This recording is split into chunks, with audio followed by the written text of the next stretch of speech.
আসসালামু আলাইকুম প্রিয় ভাই বন্ধুরা, আপনাদের সামনে আমি আজ একটা গুরুত্বপূর্ণ ভিডিও নিয়ে আসছি।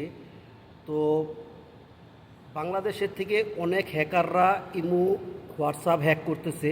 বিশেষ করে এরা যারা প্রবাসীদের আইডিগুলো হ্যাক হইতেছে। তো আপনারা সবাই, সকল প্রবাসী একটু সতর্ক থাকবেন।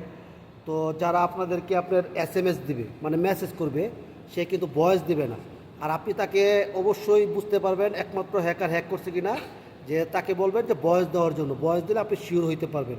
আর দ্বিতীয়ত হচ্ছে, এইগুলো যারা হ্যাকাররা যারা করতেছে, তারা অবশ্যই খুবই খারাপ কাজ করতেছে। আর এগুলো করে সকল প্রবাসীদের কাছ থেকে লক্ষ লক্ষ টাকা হাতিয়ে নিয়ে যাচ্ছে। তো সবাই একটু সাবধানে থাকবেন, সতর্ক থাকবেন। আর এই ভিডিওটা সর্বোচ্চ সবাই শেয়ার করার চেষ্টা করবেন, যাতে সকল প্রবাসীরা দেখে, যাতে তাদের ইয়াগুলো বুঝতে পারে, মানে তাদের টাকাগুলো যাতে মানে পরিবারের কাছে থেকে যাতে অন্য লোকের কাছে না চলে যায়, সেই জন্য আপনারা সবাই শেয়ার করে দিবেন। দেখুন, এই যে যেই ভাইয়ের আইডিটা আজ হ্যাক হয়েছে, ওই ভাই আমার কাছে আসছে। তো ওর হোয়াটসঅ্যাপ থেকে আমাকেও আপনার SMS করা হয়েছে। আমি তাকে ভয়েস দিচ্ছি, সে ভয়েসের উত্তর দেয় না, সে শুধু হাতে লিখে দেয়। তো সে ভয়েস দেয় না, যার জন্য আমি তার আইডিতে টাকা পাঠাই নাই। তো এই ভাইয়ের সাথেই কথা বলি, আমরা দেখি কী হয়েছে।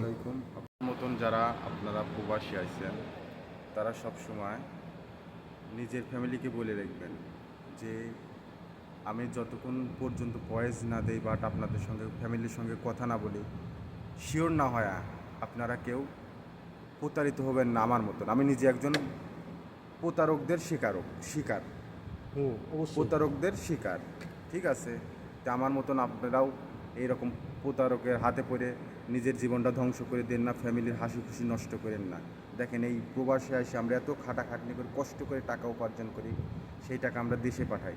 দেশের লোকজনের ভয়ভীতি দেখায় তারা অনেক কিছু বলে তাদের থেকে টাকা নিয়ে নেয়। আমরা কিন্তু সারা রাত ডিউটি করি, ডিউটি করার পরে দিনে ঘুমাই, আর এই সময় তারা এই অসাধু লোকজন এই কাজগুলি করে।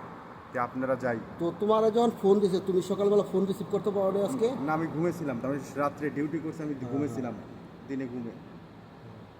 তো আমি জানি যে আমাকে যখন ওর হোয়াটসঅ্যাপ থেকে ভয়েস দিচ্ছিল, তো আমি জানি যে ও নাইট ডিউটি করে। তো দিনের বেলা ও ঘুম থেকে উঠে আপনার দুপুর 2টার পরে। আর এই ঘটনাটা হয়েছে আমার সাথে সকাল 11টার পর থেকে এরকম হয়েছে। তো আমি ওকে আবার ফোন দিছি, ফোন দেওয়ার পরেও আমার বলতে, ভাই আমার হোয়াটসঅ্যাপ তো হ্যাক হয়ে গেছে। পরে আমি আরও বললাম যে হ্যাঁ, আমি বুঝতে পারছি, এই জন্য আমি বারবার ভয়েস দিই, ভয়েসের উত্তর দেয় না। তো আমি এরকম কিছু স্ক্রিনশট আপনার দিয়ে রাখবো। সবাই শেয়ার করে দেবেন, যাতে সকল প্রবাসীরা যাতে এটা দেখতে পারে, দেখে যাতে তাদের উপকৃত হয়। ধন্যবাদ সবাইকে, সবাই ভালো থাকবেন, সুস্থ থাকবেন। আল্লাহ হাফেজ।